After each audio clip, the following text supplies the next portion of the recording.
Elle regarda la table vide et sentit son estomac se nouer. $0 de pourboire.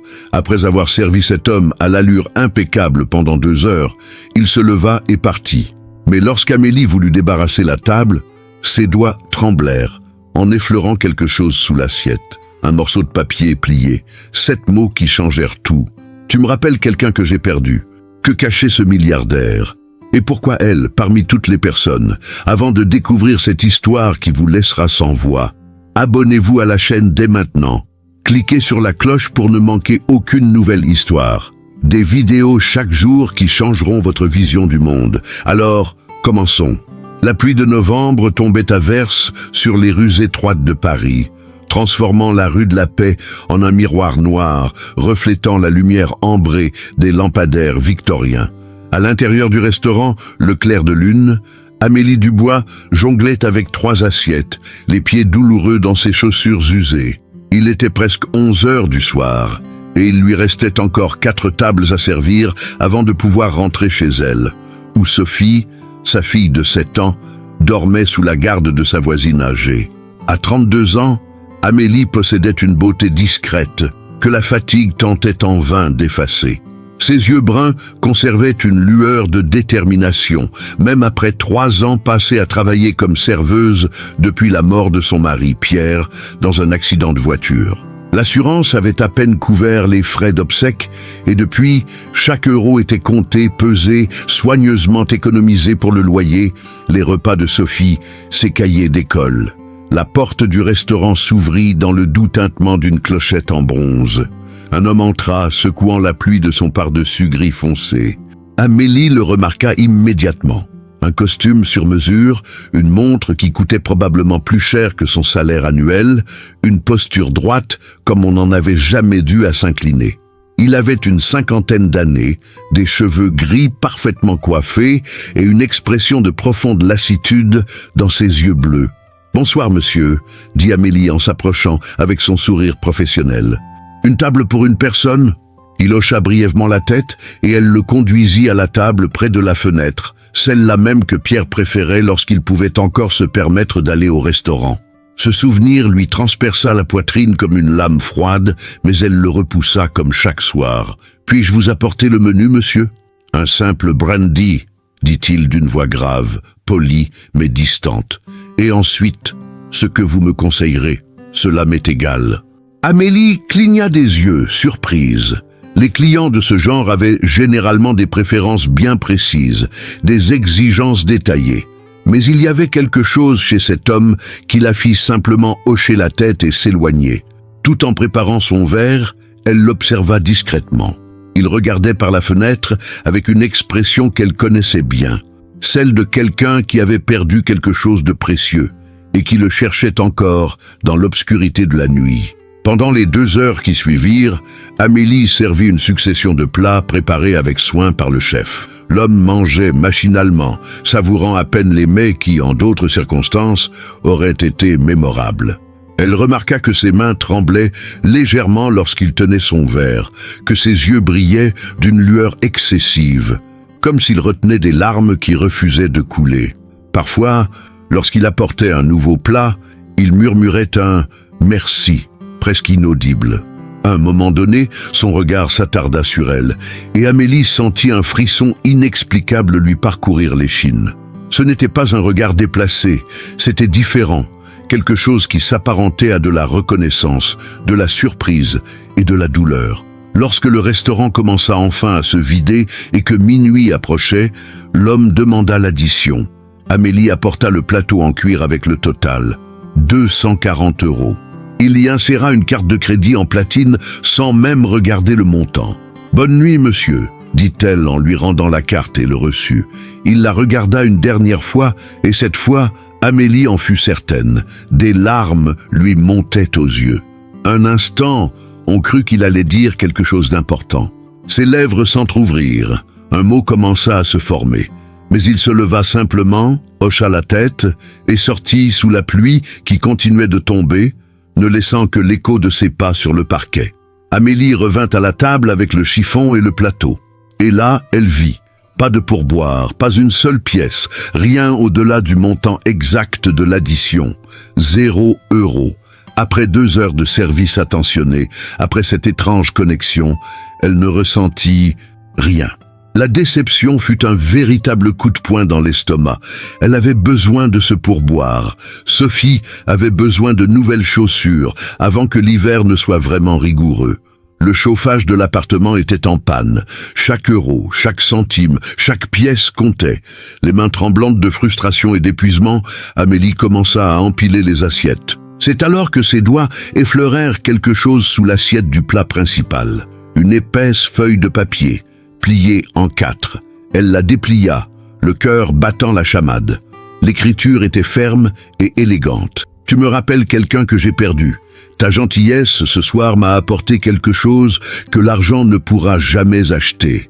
Demain, midi, au café de Flore. Viens, je t'en prie, j'ai quelque chose à te dire. AM ». Amélie le lut 3 fois, 4, 5. Ses mains tremblaient maintenant pour une autre raison. Qu'est-ce que cela signifiait?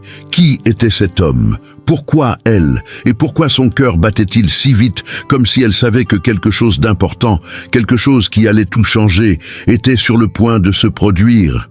Elle glissa le mot dans la poche de son tablier, finit de nettoyer la table et passa le reste de la nuit à se demander ce que l'aube lui réserverait. Le soleil matinal peinait à percer les nuages bas lorsqu'Amélie déposa Sophie à l'école. La fillette lui avait demandé pourquoi sa mère était si distraite, pourquoi elle regardait l'heure toutes les 5 minutes, pourquoi son regard semblait perdu dans le vague. « Maman va bien, ma chérie », dit Amélie en embrassant le front de sa fille. « Juste fatiguée, je viendrai te chercher à l'heure habituelle, promis. » Mais elle n'était pas seulement fatiguée. Elle était terrifiée, curieuse, nerveuse, pleine d'espoir, un tourbillon d'émotions qu'elle n'avait plus ressenti depuis la mort de Pierre. Le mot brûlait dans la poche de son manteau comme une braise ardente. À 11h30, Amélie se tenait devant le miroir de la minuscule salle de bain de son appartement, hésitant sur sa tenue. Elle n'avait rien d'assez élégant pour le café de Flore, l'un des cafés les plus emblématiques de Paris, où intellectuels et artistes se retrouvaient depuis le 19e siècle. Finalement, elle opta pour sa seule robe convenable, bleu marine, simple, mais propre et bien repassée. Dans le métro, tandis que le train cahotait vers Saint-Germain-des-Prés, Amélie se demanda 1000 fois si elle devait vraiment y aller. Et si c'était une mauvaise blague? Et si cet homme était dangereux? Mais quelque chose dans ses yeux tristes de la veille, dans cette vulnérabilité qu'elle reconnaissait, la poussa à continuer. Le café de Flore était assez fréquenté lorsqu'elle arriva 5 minutes avant midi. Tables en marbre, chaises rouges, serveurs en gilet noir, s'affairant parmi les clients. Amélie, debout sur le seuil, cherchait du regard lorsqu'elle l'aperçut. Il était assis à la même table d'angle que celle qu'occupait Sartre, d'après les panneaux touristiques. Ce jour-là, il portait un pull en cachemire gris sur une chemise blanche, sans cravate. Il paraissait moins formel, mais dégageait toujours cette aura de puissance contenue. Lorsqu'il aperçut Amélie, il se leva aussitôt, et elle remarqua le soulagement qui se peignit sur son visage. « Vous êtes venu ?» dit-il, et sa voix était empreinte d'une sincère gratitude. « Je n'étais pas sûr. Après avoir oublié de laisser un pourboire, je me suis dit que... » « Pourquoi avez-vous fait ça ?» demanda Amélie, toujours debout, s'efforçant de garder une voix calme. « Pourquoi m'avoir fait venir ici? Qui êtes-vous? Asseyez-vous, je vous prie, dit-il en désignant la chaise. Laissez-moi au moins prendre un café. Je vous expliquerai tout plus tard. Promis. » Amélie hésita, puis s'assit. Un serveur apparut aussitôt, et l'homme commanda 2 cafés et des croissants sans même regarder la carte. Une fois seul, il entrelaça ses doigts sur la table et prit une profonde inspiration. « Je m'appelle Antoine Moreau », commença-t-il, et Amélie sentit le sol se dérober sous ses pieds. Ce nom, tout le monde en France le connaissait. Moreau Industries, l'un des plus grands conglomérats technologiques et d'investissement d'Europe. Ses actions valaient des milliards. Son image figurait régulièrement en couverture des magazines économiques. « Je sais qui vous êtes », murmura Amélie. « Alors tu sais, je n'ai besoin ni d'attention, ni de publicité, ni de rien que l'argent puisse acheter, » dit Antoine, et il y avait une profonde amertume dans ses paroles. « Mais hier soir, quand tu as servi ma table, quelque chose m'a frappé. Ta voix, ta façon de bouger, même ton sourire malgré ton épuisement évident. Tu m'as rappelé quelqu'un. OMS, ma fille, Isabelle. Le passé composé du verbe fit comprendre Amélie, avant même qu'il ait pu s'expliquer. Mais Antoine poursuivit malgré tout, les mots semblant lui échapper depuis longtemps. Elle est décédée il y a 4 ans. Elle avait 26 ans. Accident de voiture sur une route détrempée alors qu'elle revenait d'un dîner de charité que j'avais organisé. Le conducteur s'est endormi au volant pendant 3 secondes seulement. Cela a suffi. Amélie sentit les larmes lui piquer les yeux. Je suis tellement désolé. Isabelle elle était comme toi, poursuivit Antoine en regardant ses propres mains. Gentille, déterminée, travailleuse. Malgré son origine aisée, elle tenait à travailler, à faire bouger les choses. Elle a créé une fondation pour les mères célibataires, aidant les femmes vulnérables à trouver un emploi, un logement, à retrouver leur dignité. Elle disait que son privilège était une responsabilité, pas un trophée. Le serveur apporta les cafés et Antoine attendit qu'il s'éloigne avant de poursuivre. Après sa mort, je me suis replié sur moi-même. J'ai travaillé encore plus dur, gagné encore plus d'argent, bâti un empire encore plus grand. Mais pourquoi? Pour qui? Ma femme m'a quitté il y a 2 ans. Elle disait que j'étais devenu un fantôme. Je ne lui en veux pas. Et hier soir, pour le 4e anniversaire de la mort d'Isabelle, j'étais dans ce restaurant et je pensais à tout abandonner. Tout. Amélie tenait la tasse à 2 mains, sentant sa chaleur contre sa paume. « Et puis tu es apparu », dit Antoine en la regardant. Une lueur d'espoir brillait dans ses yeux. Avec ce sourire fatigué mais sincère, avec cette douceur à servir, même après des heures de travail. Et pendant un instant, j'ai eu l'impression qu'Isabelle était là, me disant qu'il y a encore de la bonté dans le monde, qu'il y a encore des gens qui se battent, qui survivent, qui restent bons malgré tout. Je ne sais pas quoi dire, a avoué Amélie. Parlez-moi de vous, supplia Antoine. Je vous en prie, je sais que c'est étrange, je sais que ça paraît fou, mais j'ai besoin de comprendre. J'ai besoin de savoir qu'il existe d'autres personnes comme Isabelle. J'ai besoin de croire que le monde qui me l'a enlevé mérite encore que je continue d'exister. Et puis, pour une raison qu'Amélie ne pouvait même pas s'expliquer à elle-même, elle lui a tout raconté. À propos de Pierre, de l'accident, du combat quotidien pour élever Sophie seule, des rêves qu'elle gardait enfouis dans des tiroirs, de la peur constante de ne pas être à la hauteur, d'échouer, de s'effondrer. Antoine écouta en silence, et lorsqu'elle eut terminé, il hocha lentement la tête. « Le pourboire, dit-il, je n'en ai pas laissé parce que je voulais faire un test. Je voulais voir si vous reviendriez, sans aucune promesse d'argent. Je voulais vérifier si la gentillesse que j'avais perçue était sincère ou simplement professionnelle. Pardonnez-moi la cruauté de ce test. Et maintenant ?» demanda Amélie, sentant son cœur s'emballer. « Maintenant ?» Antoine prit une profonde inspiration. « J'aimerais vous faire une proposition, mais il faut que vous compreniez bien, ce n'est pas de la charité. C'est quelque chose qu'Isabelle aurait fait. Quelque chose que je dois faire pour elle, pour moi-même, et peut-être aussi pour l'univers qui nous a placés dans ce restaurant le même soir. » 3 jours après leur rencontre au Café de Flore, Amélie n'arrivait toujours pas à croire ce qu'elle avait entendu. La proposition d'Antoine Moreau était si absurde, si grandiose, si impossible, qu'elle passa les 48 premières heures à s'attendre à se réveiller et à découvrir que tout cela n'avait été qu'un cruel cauchemar. Mais ce n'était pas un rêve. L'épais dossier de documents posé sur la table de sa cuisine en était la preuve. Et la lettre de l'avocat d'Antoine, confirmant chaque mot, chaque promesse, chaque détail impossible de l'offre. Sophie jouait dans le salon avec ses jouets usés, tandis qu'Amélie lisait le document principal pour la 10e fois. Ses mains tremblaient tellement que les mots semblaient danser sur le papier. Fondation Isabelle Moreau. Programme de formation et d'autonomisation pour les mères en situation de vulnérabilité. Antoine ne lui avait pas proposé d'argent directement. Ce serait humiliant, expliqua-t-il, réduisant l'instant à ce qu'il n'était pas, une simple transaction. Il lui proposa plutôt quelque chose de plus grand, quelque chose dont Amélie n'aurait jamais osé rêver. Il rouvrirait la fondation qu'Isabelle avait créée avant son décès, celle-là même qu'il avait fermée, accablée de chagrin. Et Amélie serait non seulement la première bénéficiaire, mais aussi la directrice générale du programme. Elle recevrait un salaire décent, 4 fois supérieur à ce qu'elle gagnait comme serveuse, et serait chargée de repérer, de recruter et d'aider d'autres femmes dans des situations similaires. Bourse d'études, garderie subventionnée, programme de formation professionnelle, microcrédit pour les petites entreprises, soutien psychologique. Tout ce dont Isabelle avait rêvé, tout ce qui aurait pu aider Amélie ces 3 dernières années, si cela avait existé. « Tu connais cette douleur », avait dit Antoine dans ce café. « Tu vis cette réalité. Qui, mieux que quelqu'un qui comprend chaque obstacle, chaque peur, chaque sacrifice, pour nous guider ?» Mais il y avait plus. La partie qui faisait battre le cœur d'Amélie à tout rompre chaque fois qu'elle y pensait. Antoine proposa de financer une année d'études supérieures pour Amélie, la formation qu'elle avait abandonnée à la naissance de Sophie, à une époque où l'argent manquait et où ses rêves avaient dû être reportés Cindy.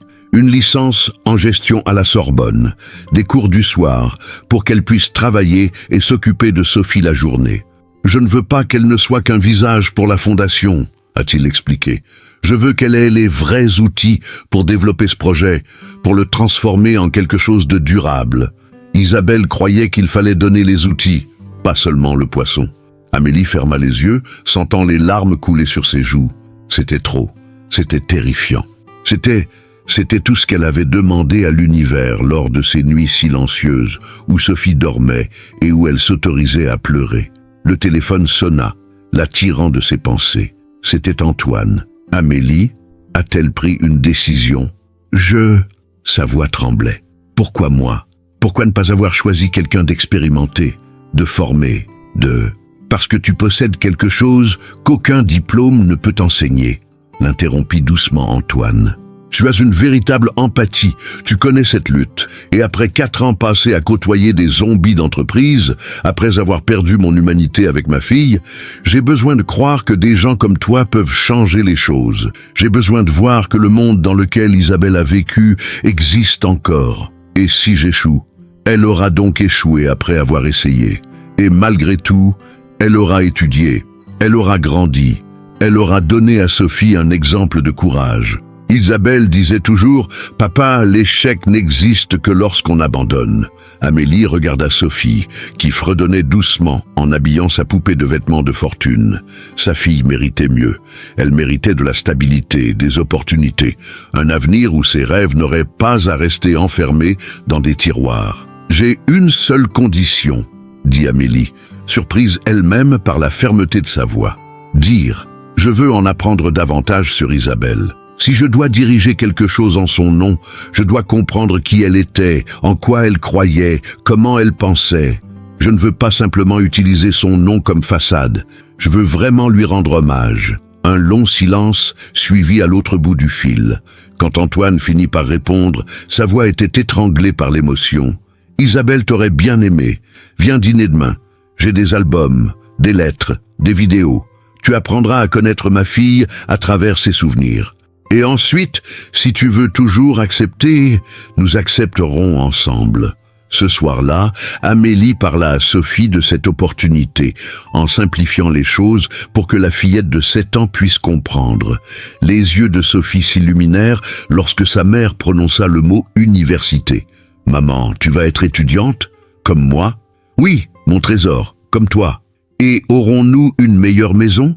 Avec un chauffage qui fonctionne? »« Oui, ma chère. » Et je peux avoir des chaussures neuves? Les autres garçons se moquent des miennes. » Le couteau se tordait dans le cœur d'Amélie, mais elle tenait la petite main de Sophie. « Tu vas avoir de nouvelles chaussures, et des livres, et tout ce dont tu as besoin.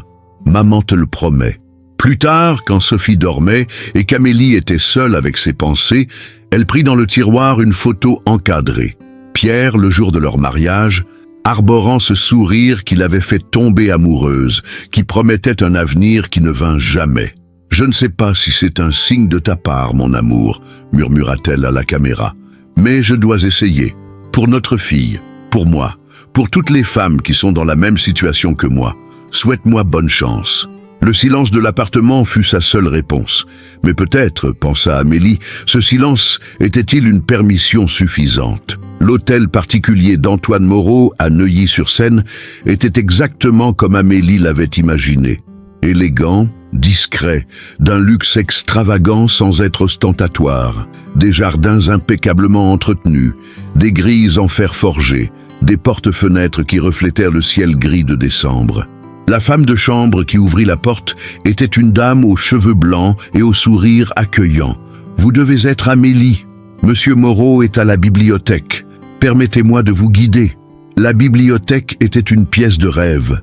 Des étagères en acajou du sol au plafond, un escalator ancien, l'odeur des vieux livres et une cheminée crépitante. Antoine était assis dans un fauteuil en cuir, entouré de cartons ouverts et d'albums éparpillés.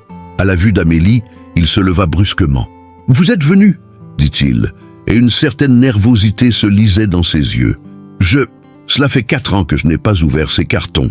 Je pensais que ce serait plus facile avec quelqu'un à mes côtés. » Amélie s'assit dans le fauteuil à côté de lui, sentant la chaleur du feu contre son visage. « Parlez-moi d'elle, depuis le début. » Et Antoine raconta son histoire.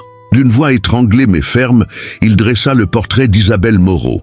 La petite fille qui insistait pour donner la moitié de ses cadeaux d'anniversaire à des orphelinats, l'adolescente qui faisait du bénévolat dans des refuges le week-end, la jeune adulte qui refusait de travailler dans l'entreprise de son père parce qu'elle avait besoin de faire quelque chose qui ait vraiment de l'importance. Il a montré des photos. Isabelle, à 5 ans, avec des tresses et en uniforme scolaire. À 15 ans, lors d'un voyage humanitaire en Afrique, à 20 ans, le jour de sa remise de diplôme en travail social, serrant son père dans ses bras avec une fierté rayonnante. Elle disait toujours que je ne comprenais pas, confia Antoine, en brandissant une photo d'Isabelle lors d'un événement. Elle disait que je vivais dans une bulle de privilèges et qu'elle devait la faire éclater pour voir la réalité en face.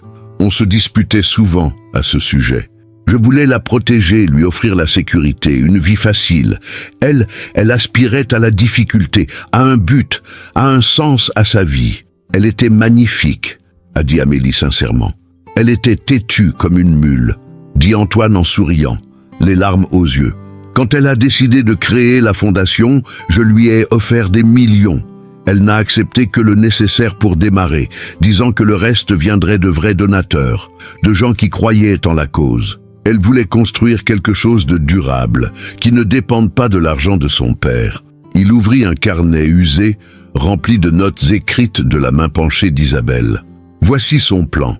5 piliers. L'éducation, la formation professionnelle, la santé mentale, le soutien financier et la communauté. Elle disait qu'il ne suffisait pas de donner de l'argent. Il était nécessaire de créer un réseau, un système de soutien où les femmes pourraient s'entraider. Amélie lut les notes, un frisson lui parcourant l'échine. C'était exactement ce dont elle avait besoin depuis 3 ans. C'était exactement ce dont des centaines, des milliers de femmes avaient besoin.